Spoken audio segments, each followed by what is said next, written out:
দাঁড়ান একটু দাঁড়ান প্লিজ স্যার। সজল ভাই দাঁড়ান। আচ্ছা, আপনারা জানেন যে প্লিজ প্লিজ একজন মেম্বার অব দি বার সে একটা কন্টেম্প পিটিশন করেছিল এবং সেই কন্টেম্প পিটিশনটা এর আগেও হিয়ারিংয়ের জন্য এসেছিলেন এবং তখন আমাদের এই যে মোহাম্মদ আলী সাহেব সাবেক প্রেসিডেন্ট জীবিত ছিলেন এবং উনি এইটাকে কন্ডাক্ট করতেন। ইতিমধ্যে তিনি আমাদের ছেড়ে বিদায় হয়ে গিয়েছেন, পৃথিবীতে এখন আর নেই। সেই জন্য আমরা আজকে এপিআর করেছিলাম।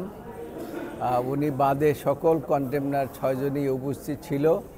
প্রথমে কোর্ট উঠে জিজ্ঞাসা করেছিলেন যে আপনাদের কি বক্তব্য। আমরা প্রথমেই বলেছি যে all are officers of the court এবং তারা সকলেই এই কোর্টের প্রতি তাদের শ্রদ্ধা আছে, কাজেই এইখানে এইরকম কোনো কন্টেম্পচুয়াস কোনো ম্যাটার হ্যাঁ আছে বলে আমরা মনে করি না। তারপরেও পিটিশনার এখানে উপস্থিত নাই, পিটিশনার থাকলে হয়তো আরও অনেক কিছু বলা যেত। তবে আমরা মনে করি যে এই কোর্ট আর আমরা ভিন্ন কিছু নয়, আমাদের যথেষ্ট রিগার্ডস রয়েছে। আমরা সেই জন্য এই যে প্রসিডিং যেটা শুরু করা হয়েছে সেটার থেকে অব্যাহতি চেয়েছি।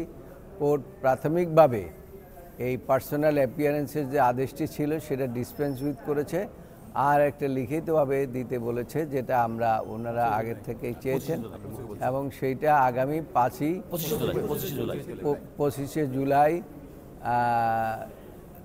2024 পরবর্তী আদেশের জন্য যে কথাগুলো বলছে, যে কথাগুলো আজকে কোর্টে বলেছি সেই কথাগুলো উল্লেখ করেই ইন রাইটিং সেটা দেখে বলছে। এবং আমরা বলেছি যে আমরা আদালতের প্রতি যথেষ্ট সম্মান রাখি এবং আমরা তো লয়াররা রাখি এবং যে কন্টেমনার যারা আছে তাদেরও যথেষ্ট সম্মান আদালতের প্রতি আছে।